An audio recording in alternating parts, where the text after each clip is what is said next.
ये किसी के लिए भी एक भयानक ख्वाब की तरह हो सकता है कि उसकी नाजेबा तस्वीर दिखाकर उसे ब्लैकमेल किया जाए।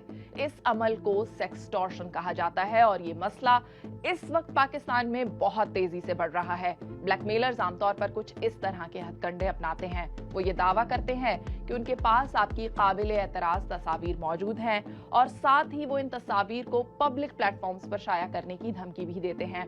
इसके बाद मुतासरा फर्द को मजीद ऐसा मवाद फराहम करने पर मजबूर किया जाता है। ऐसे बहुत से अफराद खुद को आपका दोस्त साबित करते हैं। वो आपसे करीबी रिश्ता इस्तवार करते हैं और आपको उरिया तस्वीर भेजने पर उकसाते हैं। खौफनाक बात यह है कि बहुत से नौजवान सेक्सटॉर्शन का शिकार हो रहे हैं। इसलिए अब अपने बच्चों से ऑनलाइन पेश आने वाले मसाइल पर बात करना लाजमी हो गया है। सेक्सटॉर्शन का इस्तेमाल करने वाले लोगों का बुनियादी मकसद पैसे ऐंठना होता है, लेकिन ये सिलसिला एक बार पैसे देकर भी हल नहीं होता।